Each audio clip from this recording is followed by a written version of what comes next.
It is the measure of any society, how it treats its most vulnerable. You might think dingy institutions, people locked away in inhumane conditions from birth until death, would be a relic of the past. But our Ann Curry discovered it is all too real in the world in which we live.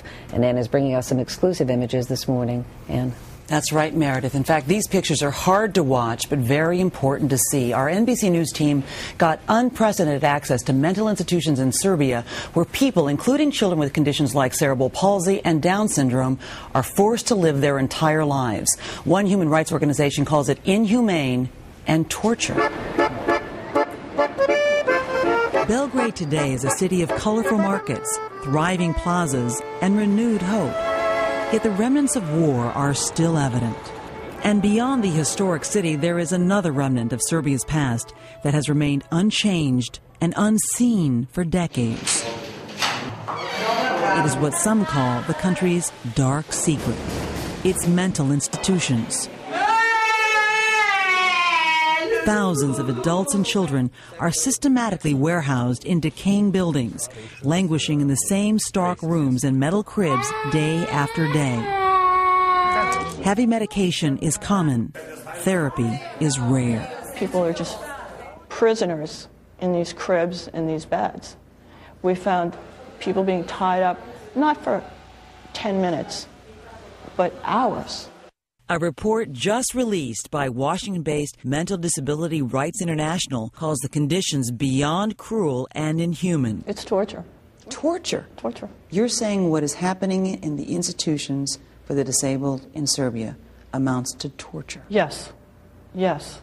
In this former communist country, where disabilities have long caused shame, doctors commonly advise parents to put mentally disabled newborns in remote, overcrowded government institutions. For most, it is a life sentence. So this is the room where the most severe cases are kept? NBC News gained unprecedented access to some of these institutions. What we found in some was deeply disturbing. Full-grown young men crammed into cribs. A shower room where groups of adults are hosed down. Stick-thin children left alone, some with bodies contorted and atrophied from years of neglect.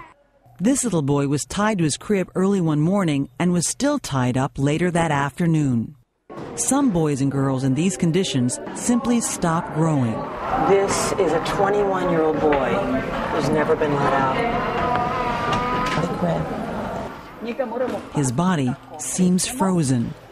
Katarina is 9. She has Down syndrome. Oh, you don't want to let go of my finger, do you? The staff told us that tiny Jasmina is actually 15 years old. This is called growth retardation or failure to thrive. Explain that to me.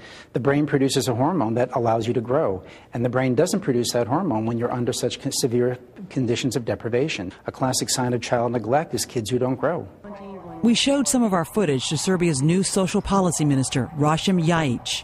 You see children left in beds. So long their legs are atrophying, and the children are tied down. Are these conditions, in your mind, humane? These conditions are far from humane, far from humane.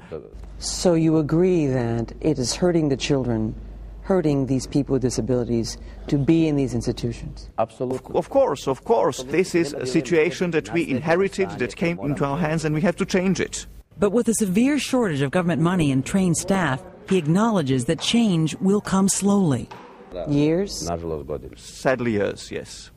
In the meantime, the mentally disabled here know little of the world beyond the walls and bars of institutions, where days and lives pass unnoticed. Serbia is calling criticism of its institutions politically motivated propaganda, but there is no question that this publicity will pressure the government to make changes because it wants to become accepted as a member of the European Union.